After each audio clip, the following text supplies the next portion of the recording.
Tudo bem com você? Na semana do Dia Internacional da Doação de Livros, vamos abordar o impacto das bibliotecas comunitárias em São Paulo. Em 2015, os parlamentares aqui da Alesp aprovaram o projeto que cria o programa estadual desses institutos de leitura. E para falar sobre o tema, dos altos e baixos que a leitura enfrenta no país, recebemos em nossos estúdios Sandra Medrado, coordenadora pedagógica de Biblioteca Escolar. Muito obrigada pela sua participação. Obrigada pelo convite. Muito bom estar aqui para falar sobre esse tema. Obrigada. E também participa desse bate-papo o Fred Lúcio, antropólogo e coordenador de voluntariado, professor e que também tem seu podcast. Muito obrigada, Fred. Muito obrigado pelo convite. Espero que a gente tenha um bom papo aqui. Com certeza. Dia Internacional da Doação de Livros. Esse é um ponto muito importante para fazer a leitura chegar a toda a população. Acho que a doação de livros acho que é uma das formas, né? Acho que o livro é um bem, é um objeto que a gente vai adquirindo e as pessoas vão acumulando. Então, eu acho que sempre a possibilidade de doar os livros que a gente não lê mais ou não visita mais é uma forma de compartilhar e socializar essa leitura. Mas eu acho que ela é só uma delas para garantir a leitura, né? Acho que a garantia também de acervos que sejam de programas públicos também é muito importante, porque é assim que a gente garante uma diversidade, né? Acho que só na doação a gente não garante uma diversidade de livros que seria importante para o acesso de todos os leitores, né? Mas eu acho que é uma importante fonte de livros, sim, para as bibliotecas. Fred, e nesse caso, as bibliotecas comunitárias têm uma participação importante na formação do cidadão? Certamente, porque se a gente já tem um déficit de leitura no Brasil, né? Se a gente for pegar os dados de pesquisa, o Brasil é um dos países que menos lê no mundo, está sempre lá atrás nos rankings, né? As bibliotecas comunitárias, elas são espaços, e eu acho interessante a gente pensar nisso, né? Não apenas de leitura, mas por meio da leitura também um espaço de construção de sociabilidade. As pessoas se conhecem, as pessoas contam histórias. Muitas bibliotecas comunitárias têm estrutura, sobretudo para as crianças, né? Poderem fazer rodas de leitura, rodas de conversa. Isso geralmente também está acompanhado de outras atividades como música, como teatro. Ou seja, as bibliotecas comunitárias, elas precisam ser concebidas não apenas como espaço de leitura, que é fundamental, é para isso que elas existem, mas também como espaço de convivência coletiva dentro de uma comunidade. E aí tem um ganho adicional que eu acho que é fundamental, que elas se tornam espaços por excelência de construção dos laços dentro daquela comunidade. As pessoas se conhecem, as pessoas estabelecem laços, e isso consolida cada vez mais aquela comunidade como comunidade. Então, eu acho que é importante a gente pensar a leitura não apenas nos ganhos individuais que a leitura traz para cada um de nós. A gente vai conversar sobre isso, né, Sandra? Desenvolvimentos cognitivos, psicomotores e uma série de ganhos que a gente sabe que a leitura promove. Mas eu, como antropólogo, com esse olhar, né, de cientista social, a gente gosta de pensar muito também a leitura como construção desses laços de sociabilidade, que é muito importante para a vida das pessoas. Como que você vê a questão da criação, então, das bibliotecas comunitárias e sua manutenção? Porque não basta simplesmente lançar, tem que manter, né? Tem que ativar, tem que regar. É perfeito. Acho que isso que o Fred traz, desse espaço que acho que a leitura acaba sendo um motor, mas ele agrega muito mais do que isso, é fundamental, né? E acho que o que a leitura traz, né, o livro, ele promove conversas que talvez não tivesse se não fosse por meio dele. Então, assim, na troca sobre o que traz ali, na discussão, você promove outras conversas, outras reflexões que talvez numa conversa informal, de uma outra natureza, não teria. Então, acho que o livro pode fazer isso. Agora, eu acho, na linha do que o Fred traz, é que esses espaços, né, culturais, ele precisa trazer essa prática, mas também transbordar, porque a leitura é uma coisa que, apesar dela ser muito valorizada, né, então acho que se você perguntar para qualquer pessoa, ninguém vai dizer que a leitura não é importante. Só que se você perguntar qual foi o último livro que você leu no último mês, talvez muitas pessoas tenham dificuldade de dizer.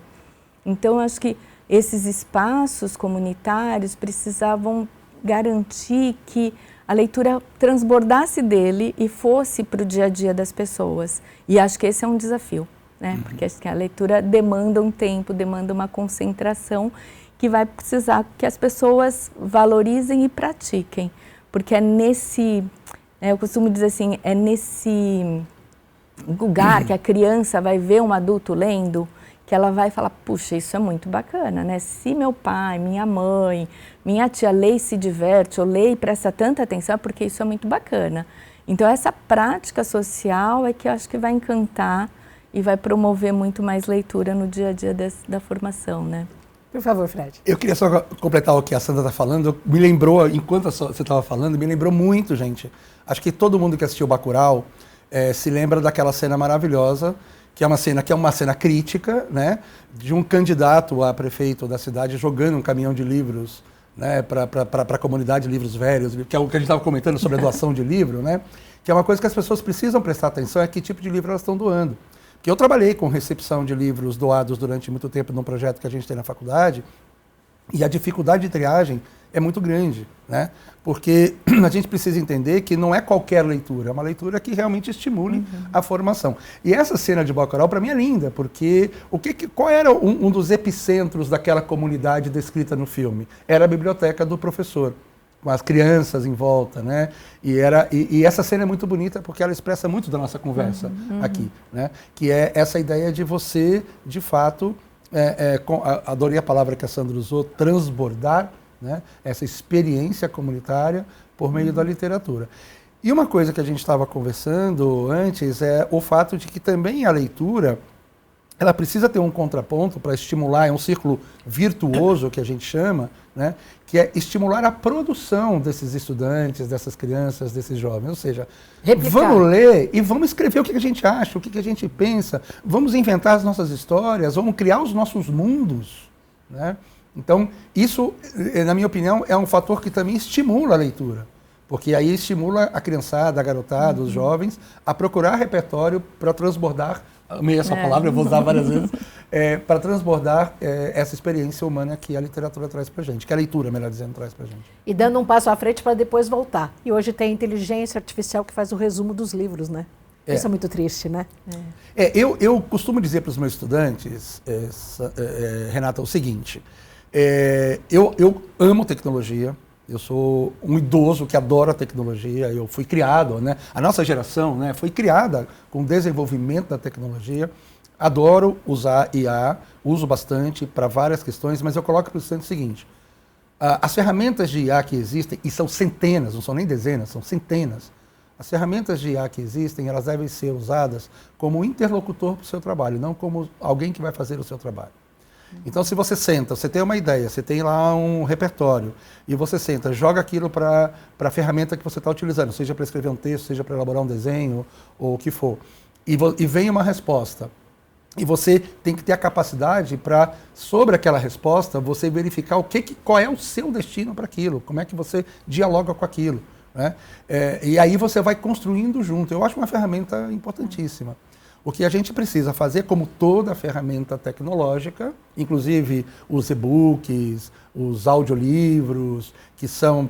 Eu me lembro, gente, de uma das primeiras bienais do livro, lá nos anos 90, quando a gente começou a popularizar o e-book, não sei se vocês se lembram dessa história, um repórter entrevistou o Ziraldo, né, perguntando para o Ziraldo o que ele achava do e-book. O e-book é o livro eletrônico. É o livro eletrônico, né, tipo Kindle e tal.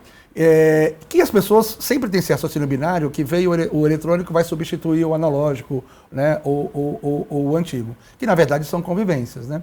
A resposta do Ziraldo, gente, eu nunca esqueci, ela foi maravilhosa. Ele falou assim, nunca vai se poder guardar uma rosa dentro de um e-book. Eu ia só retomar a sua pergunta da inteligência artificial. Eu acho que a questão anterior é do porquê que o aluno vai recorrer, ou o jovem vai recorrer ao resumo do livro na inteligência artificial, né? É por uma demanda externa, né? É por uma cobrança ou uma atividade que é escolar ou para o vestibular, enfim. E acaba não sendo um desejo de conhecer. Porque é uma falta de prazer de não sorver, exatamente, né? Porque se for pelo desejo, eu acho que não é um problema. Assim, eu quero saber mais sobre 100 anos de solidão. Me conte sobre o que é os 100 anos. E isso gerar o desejo de ir para o livro, né? Eu acho que é um caminho possível. Eu acho que o problema é o que faz com que ele recorra à inteligência artificial, né? Acho que é isso, perfeito. E o e-book? Como que é hoje a questão do e-book atualmente? Em que sentido? Em termos de prática? A participação, se a venda é muito maior em relação à venda do livro físico, livro em papel? Os dados eu não tenho, mas eu como consumidor de e-book, Renata, eu digo o seguinte, o e-book para mim é prático. Eu não tenho raciocínio binário, ou é e-book ou é livro. Eu tenho muitos livros no meu aparelho digital, que eu tenho o livro impresso em casa, eu faço questão, né? Assim como eu tenho streaming de áudio e tenho os discos em casa. Eu gosto dessa coisa da materialidade, de lidar com a obra de arte que é um livro, um disco, né? E tal. Acho que isso é importante. Mas a grande vantagem dos dispositivos eletrônicos de leitura é a portabilidade, né? Eu vou viajar de férias, eu adoro ler, então eu vou viajar de férias. Antigamente eu levava uma bolsa só de livros, porque você vai ficar um mês fora, você leva 4, 5, 6 livros, é um peso. Hoje você leva 100 livros dentro de um e-book e não pesa absolutamente nada. Então, acho que se a gente, indo na linha do que a Sandra colocou, né? Se a gente vai na linha pensando qual é a relação que a gente vai ter com a tecnologia, ela só vai ajudar a gente. Né? E acho que o que a Sandra traz, que eu acho que é importante a gente colocar aqui nessa conversa, e já que a gente está confrontando a leitura, os mecanismos tradicionais, livros, né, de papel, impressos, com os aparelhos eletrônicos, essa questão da relação. Mas uma outra coisa que eu acho que é importante a gente não deixar de lado também, é o quanto que o fator preço, o fator custo, também é um fator impeditivo da leitura. Né? Esses dados a Câmara Brasileira de Livros mostra, tem várias organizações que trabalham com leitura, mostra. O livro ainda continua sendo caríssimo no Brasil. Tanto que se você abre uma biblioteca comunitária, numa comunidade, com os livros doados, com uma curadoria bem feita, ela vai encher, ela enche, as pessoas vão. Né? Eu ia nessa linha do... Eu acho que realmente eu concordo com o Fred, acho que o Kindle ou qualquer outro equipamento, ele facilita por essa coisa, né, de você não ter que carregar uma quantidade enorme de livros, mas a minha preocupação mesmo é o quanto ele afasta a democratização da leitura, porque assim também como o livro, né, que custa, o equipamento também custa, né, e às vezes é muito mais acessível o livro físico, até pela doação que a gente estava falando aqui. Então, acho que isso também é uma questão importante para a gente pensar, né? Eu acho que a ideia de que o livro físico vai desaparecer, talvez daqui a algumas décadas. Eu acho que, por enquanto, não, porque eu acho que ele acaba sendo mais acessível e tal. E eu, como leitora, para mim também é uma experiência diferenciada, eu acho, assim. É diferente a experiência de você ler no papel, né, pela própria virada da página, de você sentir o volume, de você ir voltar, assim, uma coisa que eu sinto, né? Uma coisa que eu sinto falta é a orelha do livro. Eu adoro a orelha de livro, ler, assim, e você não tem isso no leitor. É outra experiência. Acho que não é que uma é melhor que a outra necessariamente, mas são experiências diferentes. Né? E acho que, Renata, desculpa, só um ponto adicional nessa reflexão do tecnológico, né, do digital com o impresso, que a gente não costuma pensar. Também o quanto que o excesso de leitura, né, de leitura no digital tem efeito sobre a nossa fisiologia, sobretudo sobre os olhos. Né? Acho que isso é algo negligenciado pelas pessoas quando se discute tecnologia e tal, mas os estudos no campo da oftalmologia mostram isso. Né? O excesso de brilho, de tela. Eu mesmo sofri isso durante a pandemia. Os 2 anos e meio de pandemia que a gente ficou trancado no computador, eu não tomei os devidos cuidados com lente específica, até usar um óculos específico e tal. E eu que nunca precisei usar óculos para leitura até então, eu comecei a usar óculos para ler e a minha vista começou a ficar mais cansada. E o médico falou, é excesso de brilho de computador, foi diagnóstico do oftalmologista. Né? Então acho que tem esse outro lado também que a gente precisa estar atento. Não é fácil, né? Muitos desafios. Como inserir esse hábito na leitura nas crianças, já a partir da barriga da mãe gestante? Que a gente sabe que tem muitas mães que ficam lendo para as crianças que já têm esse hábito e que leem para os bebês ainda na barriga. Como que é? Eu acho que essa é o que você falou. É uma prática mesmo, que eu acho que tem que ser uma coisa de uma valorização mesmo, né? De sentir que aquilo é relevante para a vida. Então, acho que esse momento em que a mãe, desde a gestação, ou o pai, né, tá ali lendo, tem ali um vínculo afetivo, um valor que vai reverberar para quando a criança estiver grande. Mas acho que E aí é um entorno todo envolvido, né? Que eu estava falando, acho que ela vê adultos do dia a dia lendo e valorizando isso, ter espaços na comunidade em que ela, né, possa, seja a biblioteca a comunitária, uma biblioteca pública, seja na escola, tendo esses espaços, esse acervo, acho que é fundamental. Agora, o leitor se forma na possibilidade de acessar esse acervo, né? Porque não dá para você dizer que a criança vai gostar de uma coisa. Ela vai ter que experimentar diversos livros e é na diversidade que ela vai falar, não, eu gosto mais de contos de aventura, não, eu gosto de biografia. Só que para chegar nesse gosto é a possibilidade de mergulhar em muitos e ter mediadores para isso. Então, acho que tem uma pergunta que você fez no começo que eu acabei esquecendo de falar, que você falou o que precisa para garantir, né? Então, além do acervo para formar um leitor, você precisa ter adultos que estejam mediando isso, fazendo essas pontes. Exato. Eu queria completar, eu concordo 1.000.000 com o que a Sandra está dizendo, eu só queria completar com outro ponto, que é um ponto super importante, que é o papel da oralidade nessa história, né? Que é a contação de histórias, né? O quanto que a contação de histórias, você falou da barriga da mãe, né? O quanto que conversar com a criança, né?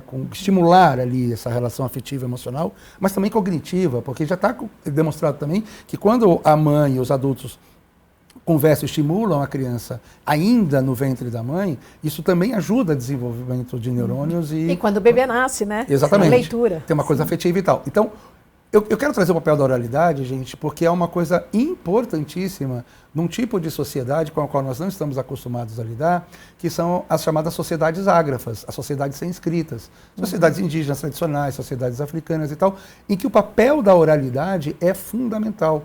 E isso tem se mostrado, né, a gente está falando sobre a escolarização, né, dessas comunidades, a alfabetização, né, a transliteração dos idiomas nativos em alfabeto, para que elas sejam também alfabetizadas no idioma nativo, etc. O papel da oralidade é fundamental para atrair isso. Se vocês me permitem um caso particular muito lindinho, muito bonitinho, que eu me orgulho de contar, eu tenho um sobrinho que hoje está com 18 anos, mas quando ele tinha 3 anos, ele, por conta própria, ele pegava o livro, ele não entendia absolutamente nada do que estava ali naquele livro, e ele inventava as histórias. A fantasia. Ele chegava, ele pedia para você sentar com ele, ele ia contando. A figura vinha da cabeça. Não tinha, às vezes o livro não tinha nem figura. Era livro só de texto mesmo, um romance, né? E isso é impressionante, né? Então, isso mostra que também o próprio objeto, em muitos casos o objeto livro, né, tem uma sedução sobre as pessoas, né? O que tem ali dentro, né? O que está ali naquelas letras misteriosas. O que será? Se é uma aventura. Mas ele só pôde fazer isso porque ele viu, né? Tinha livro. Ele tinha acesso. Viu alguém fazendo isso, ele tinha repertório, né? Ele tinha acesso e tinha companhia, né? Exatamente. Que dava o jogo, casava, né? Que tipo de livros que as pessoas devem doar para bibliotecas comunitárias e qual a maior ausência que vocês sentem quando trabalhavam e que estudam essa área? Olha, nós tínhamos um projeto na faculdade, temos ainda, mas ele diminuiu. É a SPM, né? Lá na SPM, que é o projeto chamado Livro Livre, que é uma estante que a gente tem voltada para a rua, em que as pessoas doam livros, a gente deixa ali para quem quiser passar e pegar, e aí acabou de ler, ou quem quiser doar já doa ali e tal. A gente tinha uma dificuldade muito grande de fazer a triagem, porque a gente recebia muita coisa que realmente não era estímulo à leitura. Era desde catálogo de loja até, enfim, livros absolutamente manuais, né, de equipamentos e coisas assim, que não é literatura, não é estímulo à leitura. Então, basicamente, o que a gente pedia para as pessoas doarem eram romances, livros de literatura, no sentido bem estrito do termo, e também, eu estava até comentando isso com a Sandra, livros ou mesmo apostilas que sejam de utilidade para o jovem que está no cursinho, que está no ensino médio, e que de alguma forma aquilo... E a gente fazia uma triagem para saber se estava atualizado, se não estava, se era muito antiga, porque às vezes tem noções de geografia, de história que mudam, né, e tal. Então, o que a gente sempre estimulou a doar, e que é muito bacana ser doado, é literatura, livros de literatura de uma maneira geral. Vou falar um pouquinho da experiência lá no Colégio Santa Cruz, que é onde eu coordeno a biblioteca. A gente recebe muita doação e eu não sei, quando você fez a pergunta eu fiquei pensando, não sei se é o que falta, mas o que eu acho que vem é uma variedade que o desafio é a gente pensar na distribuição, né? A gente, como uma biblioteca escolar, muitas vezes a gente recebe acervos valiosíssimos que a gente tenta direcionar para alguma biblioteca da universidade, por exemplo. A gente tenta muito fazer contato com as bibliotecas das faculdades da USP, porque a gente fala, acho que esse tem ali uma importância histórica. Aqui numa biblioteca escolar, que vai até o ensino médio, não vai ter um uso, só que a gente também não quer desperdiçar. Então, acho que o desafio muito que a gente enfrenta muito lá é olhar para esses acervos que têm um valor muito grande, mas que não fica na nossa escola. A gente tenta fazer uma coisa que é distribuir também para algumas bibliotecas públicas que a gente tem parceria. Então, a gente faz uma parceria com municípios que a gente faz estudo do meio, como São Luís do Paraitinga. A gente, na pandemia, fez muita parceria com outras instituições que doavam, inclusive, livros junto com a cesta básica, enfim. Então, a gente vai fazendo essa seleção. Mas o que eu acho que o Fred coloca é isso. Por exemplo, livros didáticos e de cursinho. A gente tenta achar, então a gente conhece, a gente tem uma parceria muito forte numa instituição que chama Leitura para Todos, que eles fazem uma distribuição para bibliotecas comunitárias do bairro, que usam para os jovens, né? Porque, a princípio, assim, livro didático, hoje em dia, é muito difícil a gente ter na própria escola. Então, acho que é isso, acho que romance, literatura sempre, mas acho que na doação, essa curadoria, assim, que eu acho que é o desafio, sabe? De ver esse acervo, encontra qual leitor de forma mais adequada. Eu acho que esse é o desafio na doação. Voltando à cena do Bacurau, é o que acontece naquela cena, que o caminhão vai... A primeira coisa que o professor fala, vamos selecionar o que vai ser importante para a gente. Isso daí eu já ouvi também em doação, quando a gente vai ou fazendo uma mudança, tendo que reduzir a quantidade de volumes, ao fazer a doação, o que vai para um, o que vai para o outro. Exatamente. Se as pessoas acabam fazendo esse discernimento mesmo de estar distribuindo e escolhendo. Inclusive, você falava da própria faculdade, que tem a prateleira aberta para que as pessoas peguem. Eu lembro de uma padaria aqui na região do Planalto Paulista, que bem ao lado tem uma escola, na Avenida Ceci, que lá fica o livrinho, a vitrine é aberta, você pode chegar lá, se você quiser fazer uma doação, faça. Mas se quiser levar para ler, pode levar também. Tem várias iniciativas assim em São Paulo. Tem uma que é em Pinheiros, eu não sei se está espalhada para outros cantos, mas eu moro lá na região de Pinheiros, eu vejo muito, que chama, acho muito lindo o nome, chama Ninho Literário. É uma casinha de passarinhos que tá o livro ali dentro. Então você vai, pega e tira. Tem um TCC de umas alunas nossas lá da escola também, de muitos anos atrás, que é um TCC que elas desenvolveram, um projeto, que até tentaram emplacar aqui em São Paulo, durou um tempo, depois acabou não durando mais, que chamava Parada Literária, que elas criaram pontos de circulação de livro em pontos de ônibus. Perfeito. Né? Deixar ali um lugar bonitinho, elas criaram até, porque elas eram designers, né? Aqui no Ibirapuera também teve, uma vez a repórter Nani Cox fez matéria aqui para o Informe SP, de que aqui em frente a Ibirapuera tinha o lugar no ponto de ônibus que as pessoas trocavam os livros. Então, no metrô tem também, em algumas estações de metrô também tem. Verdade. Né? Nas então, praças públicas. Voltando ao ponto inicial da sua conversa, da coisa da circulação de livros, porque tem uma coisa bonita, que é essa coisa da doação, que não é só a circulação de livros, né? É a circulação de saber, é a circulação de experiências, é um movimento circular de compartilhamento. Eu acho muito linda essa ideia. E existe espaço, inclusive, para doação e para receptação, entre aspas, desses livros que são considerados livros de arte, ou que antigamente a iniciativa privada fazia para presentear ao final do ano, ou quando há um grande festejo de uma instituição, eles presenteiam. Tem público, né? Tem público. Tem. E a gente, por exemplo, usa muito, né, esse tipo de livro nos ateliês de artes, né? Então, tem também uma coisa que pode ser muito específico para o trabalho, mas também da apreciação, né? Porque é uma delícia, né? Você pegar e folhear esses livros e tal. Então, acho que tem público para tudo, né? Acho que depende da pessoa encontrar o livro que vai encantar, né? E de encontrar o nicho, né? De encontrar o nicho, exatamente. Como é que está a questão do celular na sala de aula e de que forma isso competir com os livros? A gente começa a falar agora e continuamos depois no segundo bloco, mas por favor. Não, eu acho que... Você que tem toda uma experiência, você é responsável pela área de biblioteca de uma grande escola particular aqui de São Paulo, por favor.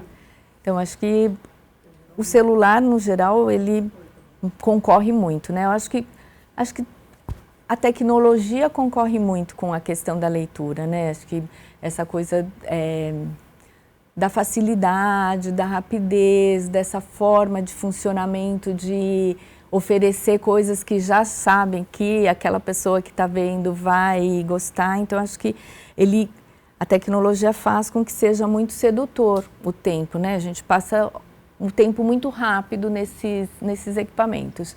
Então, eu acho que, nesse sentido, né, hoje, a proibição do celular dentro dos ambientes escolares ajuda a abrir esse espaço, mas eu acho que abre um espaço para a leitura, desde que a gente consiga fazer boas propostas para isso, e abre espaço para a socialização, né? Que eu acho que também era uma coisa que na biblioteca a gente via o uso junto, mas acho que abre esse espaço de poder conversar com o outro, olhar mais para o outro, ao invés de olhar para os equipamentos, né? Então, acho que abre uma oportunidade para a escola trabalhar essa questão de como conviver nesses tempos, né, que não é dentro da sala de aula, nesses tempos comuns entre jovens, entre crianças, de como é que a gente pode incentivar para que retome essas práticas que sejam mais de troca entre as pessoas mesmo, né? As escolas precisam aprender?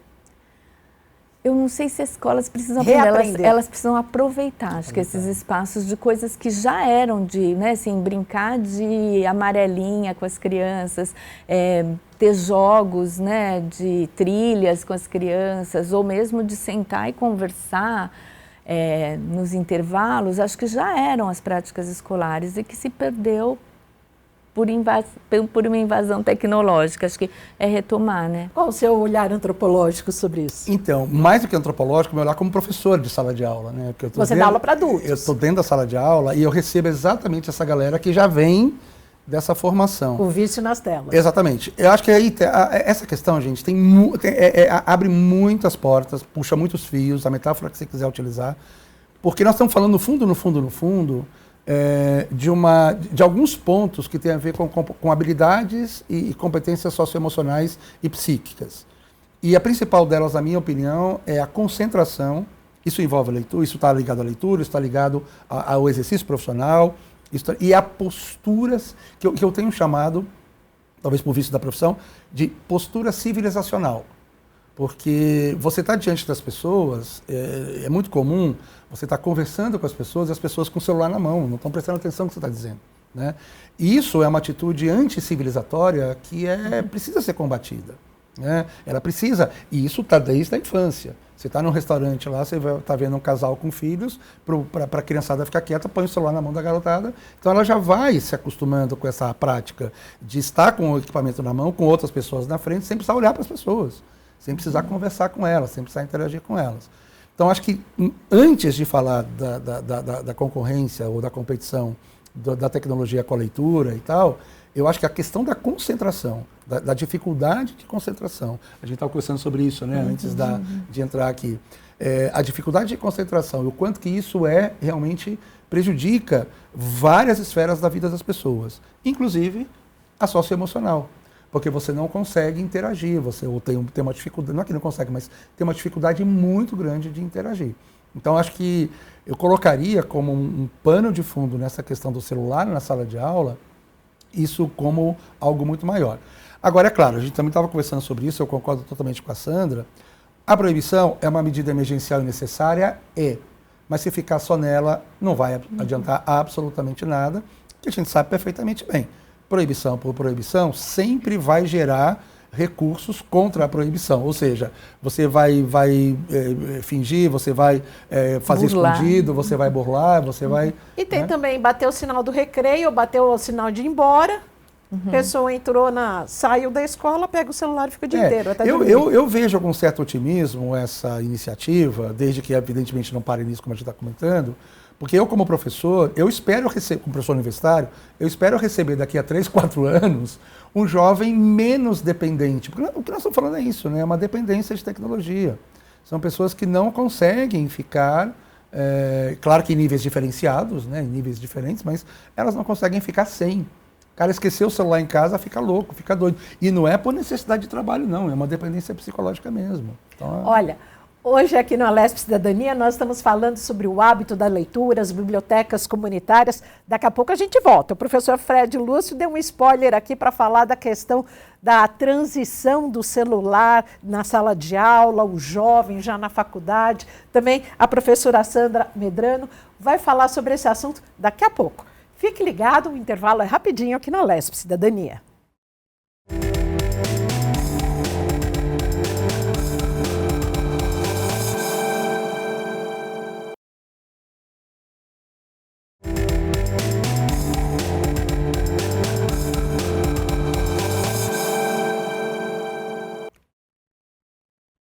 Retomamos aqui o Alesp Cidadania, hoje falando sobre bibliotecas comunitárias, o hábito da leitura no Brasil. Temos o prazer de continuar esse bate-papo aqui com os especialistas, a professora Sandra Medrano, coordenadora pedagógica de biblioteca escolar, e também do professor Fred Lúcio, antropólogo e coordenador de voluntariado. Como que é o jovem hoje na sala de aula? eu posso falar do jovem universitário. Sim, o jovem universitário. Sim, no geral, é claro que é no geral, porque você vai ter comportamentos individualizados, diferenciados e tal. E também, assim, do nicho que eu atuo, que é o nicho de classe média alta, né? Então, também é preciso fazer esse recorte para a gente entender do lugar a partir do qual eu estou falando. Ele, em geral, é um jovem bastante, com uma dificuldade muito grande de concentração. Isso ele traz já do ensino médio. Eles percebem isso. Isso é uma coisa que não sobretudo para aquele jovem que está na fase de transição, né, da adolescência para a fase adulta, eles percebem, de fato, que tem, de fato, essa dificuldade de concentração. É um jovem que é muito difícil largar o celular na sala de aula, muito difícil. É aquele jovem que, isso não é a opinião do Fred, isso é uma conversa, a gente tem conversas com os colegas professores, é meio opinião geral. E é um jovem que tem uma percepção, ou eu diria, não é que não tenha percepção, ele tem a percepção de que aquilo é a coisa mais convencional do mundo. É assim que o mundo é hoje e é assim que o mundo tem que ser. As pessoas ali presentes umas com as outras, eu estou aqui e ao mesmo tempo está acontecendo coisa aqui, está acontecendo coisa ali. E por isso que eu me referi há um momento atrás sobre processo civilizatório. Né? O que eu chamo de processo civilizatório? É a capacidade de nos relacionarmos com o outro como um eu, não como uma coisa, não como um objeto. É entender que o outro é um outro só porque está falando em relação a mim, mas ele é um eu também, ele é um sujeito. Né? E essa interlocução entre dois sujeitos, isso se dá no campo intelectual, no campo cognitivo, mas sobretudo no campo afetivo. Eu converso com você, eu estabeleço um laço, por mais desconhecido ou desconhecida que você seja em relação a mim. Né? Então o que a gente percebe muito dentro do espaço da sala de aula, e eu estou falando aqui, e eu estou visualizando as cenas da aula que eu dei ontem à noite, por exemplo, né? Então não é uma coisa longe, é uma coisa muito próxima, essa cena, né, das pessoas estando ali em dois mundos diferentes, mas não estabelecendo uma conexão afetiva e emocional com você. É muito difícil para o professor, né, reter a atenção do aluno, né? Super difícil. É uma concorrência muito grande, Sandra tem toda a razão. Eu acho que aquele papo, Sandra, que a gente estava tendo, né, antes de entrar, sobre a concentração. É isso que eu ia pedir para você falar. Exato, acho que seria legal. A Sandra tem alguns índices aqui que mostram quanto era a concentração, quanto é hoje. Detalhe isso para a gente. Então, na verdade, eu não tenho dado, não vou lembrar dados, mas tem uma mudança muito significativa no tempo dedicado à concentração, né? Não vou trazer os dados mais detalhados porque eu não vou me recordar, mas tem uma mudança nos últimos anos, assim, nos últimos 10 anos, de uma mudança para uma quantidade muito menor de concentração. Mas o que eu queria comentar, se vocês me permitirem, que é uma coisa que você perguntou agora sobre os jovens, eu não estou em sala de aula com os jovens, mas eu acompanho muitos os jovens lá na biblioteca, eles ficam muito, principalmente no contraturno, em atividades na biblioteca. E o que eu fico pensando é que tem uma oportunidade, e a gente vê isso acontecendo, e acho que é importante também salientar isso, né? de uma oportunidade assim, que o jovem é comum, assim, eu fico encantada, né, de ver, sei lá, alunos jovens estudando com um caderno aberto, escrevendo, um livro aberto e o Chromebook, um tablet, enfim. Então, acho que tem ali também uma oportunidade que na minha adolescência eu não tive, de acesso à informação e de organização de um conhecimento que, se a gente souber aproveitar e ensinar como usar, que é muito potente, né? Acho que assim, eu vejo como também assim, a biblioteca, né? Eu estava pensando também quando a gente pensa em bibliotecas comunitárias ou biblioteca escolar ou uma biblioteca de qualquer outra forma, é acesso à informação, né? Nesse momento em que é tão comum a gente se ver com fake news, com informações falsas, enfim, a biblioteca é esse espaço em que a gente pode confrontar a informação, né? E aí esse jovem que tem esse acesso, que tem tão fácil essa possibilidade, né? Seja numa biblioteca comunitária ou numa biblioteca escolar, ou mesmo no equipamento, se a gente ensiná-los a usar para fazer essa checagem, para ir atrás de uma informação. Então, assim, acho que é difícil ser jovem nesse momento por tudo isso que o Fred falou, e eu concordo que acho que tem tudo isso, mas também tem uma oportunidade que na minha geração eu não tive. Perfeito. E fala. Não, só completando, a gente está num diálogo muito, assim, estamos concordando com tudo, mas completando com esse dado que a Sandra traz, um exemplo também pessoal, eu quando fiz o meu mestrado, estava começando a era da tecnologia mais forte, ainda não existia internet. E eu precisei consultar um livro, que é um livro raríssimo, no Brasil só tinha um exemplar desse livro, que era no Museu Nacional no Rio de Janeiro. Eu tive que mobilizar recursos do governo do estado, bolsa, etc., para poder viajar para a Biblioteca Nacional do Rio, perdão, para o Museu Nacional do Rio, para consultar esse livro. Hoje, esse livro está disponível em PDF na internet. Né? E aí, mas um ponto que eu acho que é importante fixar no que a Sandra está colocando, que eu acho que é muito importante a gente fixar, que é a informação está aí, né? Mas voltando à questão do ensino, que a Sandra traz, que é super importante, o ensino a esta curadoria, a esta triagem. E aí eu estabeleço, eu gosto, em sala de aula eu faço muito essa distinção com os meus estudantes, a diferença entre informação e conhecimento. Informação não necessariamente traz conhecimento, sobretudo quando ela é em excesso. Porque você não consegue fazer a triagem, você não sabe o que é joio, o que é trigo, o que é bom, o que não é. E uma coisa que a gente tem percebido em sala de aula, sobretudo na universidade, e aí, claro, novamente, é um quadro geral, não particular, e isso é uma queixa geral também dos meus colegas professores em várias áreas, não é só na área de ciências humanas, é uma ausência muito forte de um repertório consolidado. O repertório que o jovem tem trazido é um repertório muito localizado, muito preciso, ali naquele momento. Quem é o popular, o cantor e a cantora mais popular, quem é o ator e a atriz, etc. Mas um repertório mais longo, um repertório mais robusto, é muito difícil encontrar. E olha que eu dou aula de disciplinas que mobilizam esses repertórios no campo das ciências humanas. Seja no campo da filosofia, seja no campo da história e da geografia, seja no campo das ciências sociais, antropologia, sociologia, etc. Então a gente percebe que falta, e não é por falta de informação, e não é por falta de acesso, porque como a Sandra colocou, eu dou aula para esses alunos de classe média alta que têm acesso a esses equipamentos todos. As melhores escolas, as melhores bibliotecas, os melhores equipamentos de acesso à informação. O que está, na minha opinião, deixando a desejar é como tudo isso é trabalhado dentro do processo de conhecimento, dentro do processo de construção de conhecimento. Quais são os principais desafios das bibliotecas comunitárias e como superá-los? E se políticas públicas podem ajudar, já que nós estamos aqui na Casa do Povo, na Lesp, que 10 anos atrás aprovou esse projeto da criação das bibliotecas, mas não basta criar, tem que alimentar, né? Perfeito, acho que é isso. Acho que o desafio, acho que tem muito a ver com o tema que a gente abordou também, que é a garantia do acervo, né? Então, doação é uma parte, mas precisa ser garantido uma atualização, porque o livro como um bem cultural, ele se deteriora, ele é preciso atualizar, ele tem lançamentos, né? A gente tem lançamentos muito intensos, então esse acervo também precisa ser modernizado, então acho que essa questão é importante pensando no acervo. E o que a gente falou aqui também, acho que um desafio para as bibliotecas comunitárias é garantir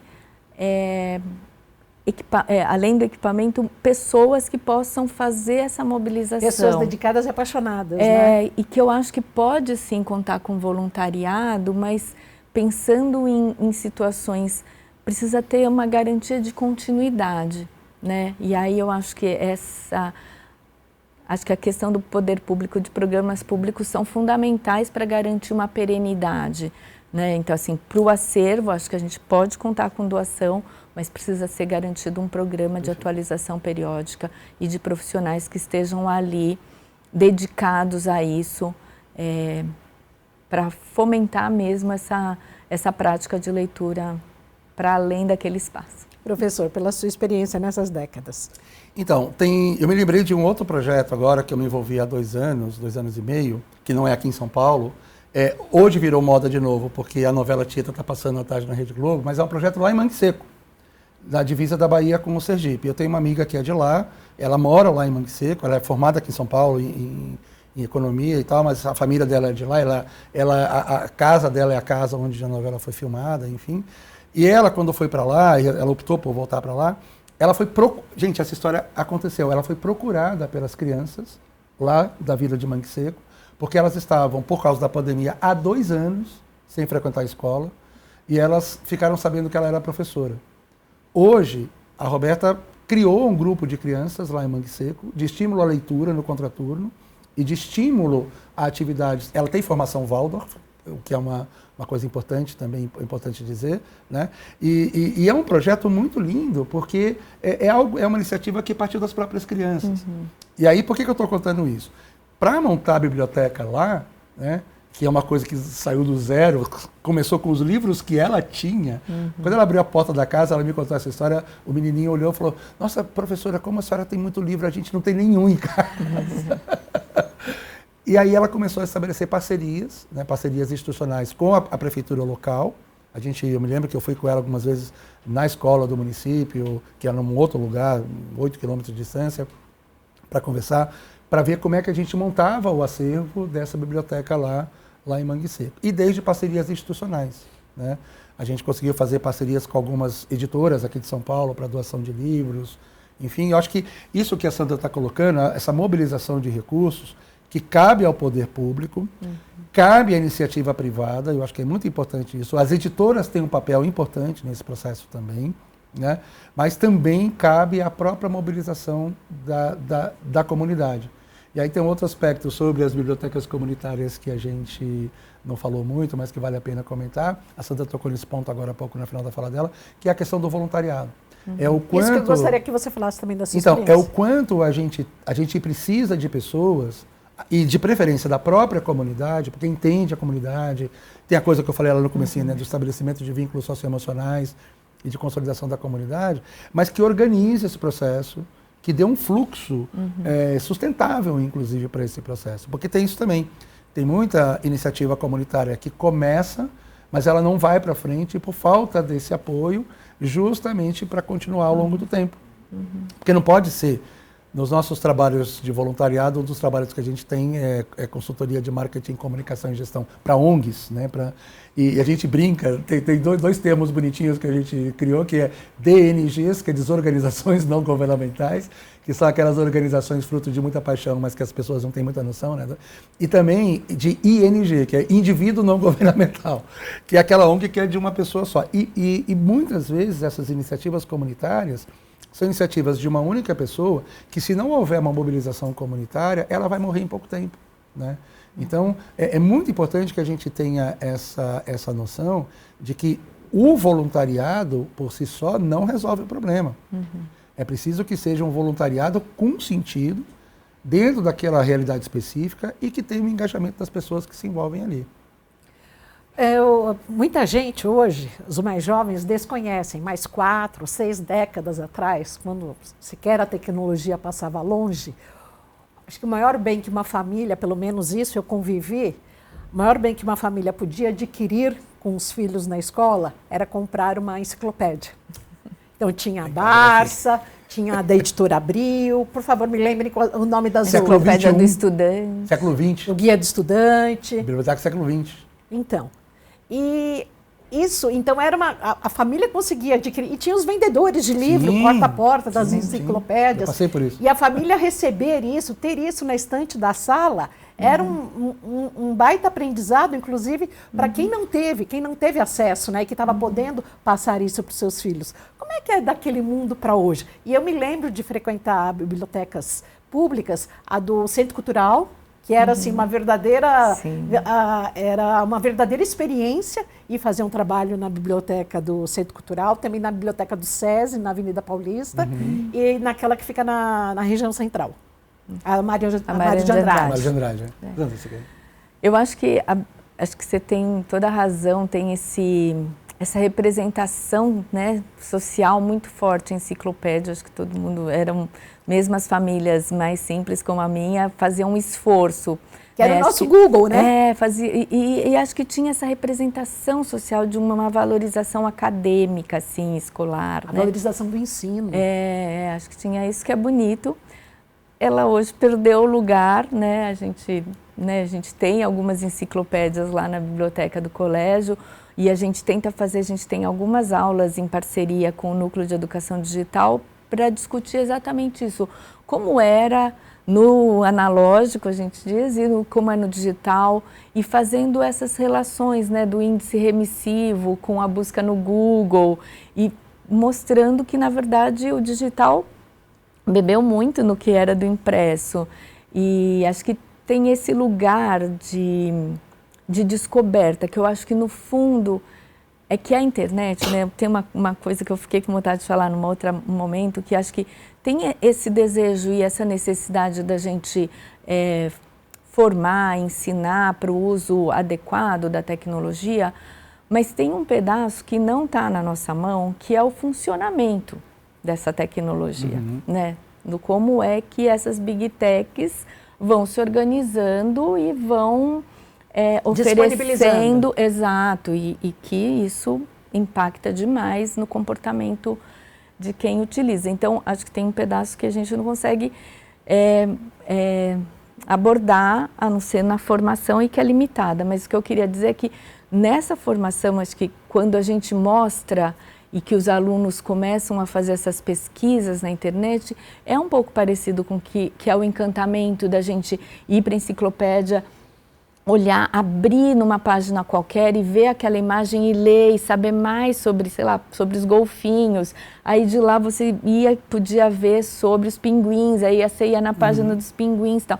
A internet bebe nesse lugar, só que o funcionamento, por isso que eu falei, né, da forma de funcionamento das buscas, vão para outros lugares, e que aí a gente perde... Os algoritmos, né? A gente perde esse encantamento que estava um pouco mais circunscrito numa enciclopédia. Mas eu acho que tem um outro ponto importante da quebra de encantamento, eu concordo com isso que a Sandra está falando, mas eu acho que tem um outro ponto que a gente não pode esquecer, gente, que é algo que eu acho muito péssimo nesse processo todo, fora o domínio das big techs e tal, que é o quanto você está devorando propagandas quando você abre uma página de internet. Então, assim, não é só o conhecimento que está ali. E muitas vezes a ausência de concentração vem daí. Você está numa página, sei lá, de qualquer, vou citar aqui, a Wikipedia ou qualquer... Cara, começa a aparecer um monte de pop-up, um monte de propaganda, um monte de coisa que vai te dispersando. Então, isso é péssimo. Isso numa enciclopédia não tem. Sim. E uma outra coisa que eu lembrei quando você perguntou da enciclopédia, da caseira e tal, não sei o quê, que fez muito parte da minha história e acho que isso é muito importante, que é o seguinte, o papel das bancas de jornal no estímulo à literatura. Porque eu me lembro, e literatura mesmo, eu me lembro que uma das coisas importantes que tem substituído a noção de enciclopédia, que é lá dos iluministas, né, Voltaire, Diderot, D'Alembert, que foi o cara que criou a enciclopédia e tal, mas hoje ainda faz muito sucesso as famosas enciclopédias de nicho, né? História da música, história da arte, história disso, não sei. Então eu me lembro, gente, que quando eu era criança, eu tenho até hoje isso, eu tinha 12 anos de idade, quando eu saía nas bancas de jornal, editado pela editora Abril, uma coleção de fascículos de mitologia grega. Ou toda semana ou a cada 15 dias? Não, a minha era toda semana, cada semana saía um fascículozinho de mitologia grega, e o mais interessante, era um fascículo com muita obra de arte, né, porque mitologia grega foi palco para inspiração para muita obra de arte. Então, também tinha esse ganho colateral, não era só a mitologia grega, você estava aprendendo quem pintou a Vênus de Milo, quem não sei o que e tal. Mas era de um tamanho tal que a gente conseguia ler em uma semana. Sim. Então, durante 2 anos e meio, que foi o tempo que durou a coleção, que eu colecionei todos os fascículos. E que depois encadernou? Depois encadernava, eu tenho na minha estante até hoje. Eu li toda a mitologia grega. Né? Tudo sobre aqui que estava publicado naquela coleção. E esse papel ele veio sendo mudado, adaptado até hoje. Até hoje você vê um jornal como a Folha de São Paulo, por exemplo, periodicamente lança umas coleções. Sim. Né? Só que daí eu acho que vem a coisa comercial que vai em cima do conhecimento, que antigamente você tinha, a minha avó chamava sofrimento, né? Aquele sofrimento de esperar uma semana ou um mês para ver o próximo. A coleção inteira. Agora já vem inteiro. E quando vem tudo de uma vez, desanima. Dificilmente você vai mergulhar naquilo. Dificilmente. Pode acontecer um caso ou outro que as pessoas mergulham. Então, acho que tem esse papel importante da dosagem também, que a gente não falou ainda, né? Que o quanto você vai apresentando de maneira que você vai, o ditado da nossa geração, gostinho de quero mais. Né? Isso aí. Aquela coisa que você vai, puta, mas eu quero continuar e tal. É um pouco o que tem antigamente as séries de TV, mas que hoje você abre lá a série inteira completa, você maratona uma madrugada inteira. E tem as séries de livros, que até outro dia em outro programa que eu falava, dos adolescentes com Harry Potter, né? E liam, tinha o primeiro volume, quando vai ver daí um tempo, as nossas esperar, fazia fila, o segundo volume. Então essa coisa, eu acho que esse fator de criar expectativa. Exatamente, é isso aí. Né? Acho que esse fator é um fator também que, na minha opinião, é um estímulo muito forte. Né? Agora, é claro que isso só dá certo, gente. Como muito bem disse a Sandra, se a gente trabalhar o todo, né? Se a gente trabalhar o sistema como um todo. Né? É a educação em casa, a educação na escola, é o quanto que a gente lida com os excessos de informação que a gente tem, por aí vai. Eu queria trazer um dado aqui da pesquisa Retratos da Leitura, que foi publicada no final do ano passado, que 78% dos entrevistados responderam que não liam, e aí mais da metade da população, entre aspas, porque 78% dos entrevistados gastavam esse tempo na internet, seja acessando o WhatsApp, redes sociais ou navegando por outros sites. Então... E dessa pesquisa ainda, diz que só 12% frequentam bibliotecas comunitárias, bibliotecas públicas. Né? Então isso é um outro dado também interessante. Porque se o livro é caro, mas a gente tem espaços na sociedade que oferecem possibilidade de leitura, né? Mas também o estímulo a procurar esses espaços. E aí eu acho que também as bibliotecas poderiam, não sei se a Sandra poderia falar mais sobre isso, não numa escola, mas as bibliotecas de uma maneira geral, poderiam também, e aqui em São Paulo eu sei que isso acontece, mas nós não estamos falando de São Paulo, estamos falando, né, de uma realidade que é do Brasil e até do interior do estado de São Paulo, as bibliotecas criar esses espaços para atrair as pessoas. Esses programas, né? Com cultura, atividades, com música, com jogos, tudo que usam o livro como base, né? Retomando o caso da minha amiga, é um pouco o que a Roberta faz lá em Mangue Seco. Né? Ela trabalha com a criançada música, teatro e usa os livros como inspiração para isso que as crianças estão fazendo. Né? Então isso é um estímulo bastante bacana também. Acho que tem isso que você coloca assim, que é pensar, e que a gente, estando aqui em São Paulo, a gente pensa, né, nos espaços que a gente tem de acesso ao livro, que tem muitas bibliotecas públicas e muito boas, né? Mas se a gente sair um pouquinho desse circuito, a gente vai ver que não é muito comum. E aí a biblioteca escolar cumpre um papel fundamental nas cidades pequenas, no interior, tal. E o que aconteceu de algumas décadas para cá foi de um programa que se extinguiu, que era o Programa Nacional da Biblioteca Escolar, que era o maior programa mundial de distribuição de livros literários para as escolas. E com essa mudança, né, eu tenho uma esperança de que ele volte. Ele era um acervo que tinha uma curadoria ótima. Então, assim, quando ele foi extinto, ele foi indicado que ele foi extinto porque os livros iam para as escolas e não eram utilizados. E eu acho que essa não é a solução. Eu acho que tinha que fazer uma formação para eles serem utilizados e não transformar no que foi transformado, que agora a gente não tem o PNBE e tem o Programa Nacional do Livro Didático. E o que muda é que ele não vai mais numa quantidade, numa variedade de livros para a biblioteca escolar. Ele vai em um exemplar. Segmento. O professor escolhe o título. E aí tem uma contribuição importante, que talvez o PNBE precisasse melhorar, que é a garantia de você ter na mesma sala de aula todos os alunos com um exemplar, que o PNBE não conseguia garantir por garantir uma diversidade de livros. Então, eu acho que ele tem esse valor de que o professor consegue trabalhar um livro porque todos os alunos vão ter esse exemplar na mão, vão poder levar para casa, mas você perde no acervo, né? Hoje, você vai em as bibliotecas escolares, você vai ter esses livros do PNBE antigo. Não tem esse acervo mais atualizado dos lançamentos. Então, assim, era muito comum você ir numa biblioteca pública, numa biblioteca escolar de escola pública, e você ter um acervo muito melhor do que uma escola particular pequena. Porque o livro é muito caro e garantir o lançamento, uma curadoria boa. Porque é muito comum, você tem escolas mais simples, esses livros que a gente brincava antigamente, que era o de R$1,99, né? Nem existem mais, mas esses livros que não tem autor, né? Que tem uma imagem estereotipada, que tem uma narrativa muito reduzida, tal. E o PNBE veio para mudar isso. Eram os livros que estavam lançados aí na livraria, estavam lá na biblioteca escolar, e já há algumas décadas que a gente não tem. Então, acho que esse é uma questão, assim, a gente garantiu o acesso a um título, mas não a uma variedade, né?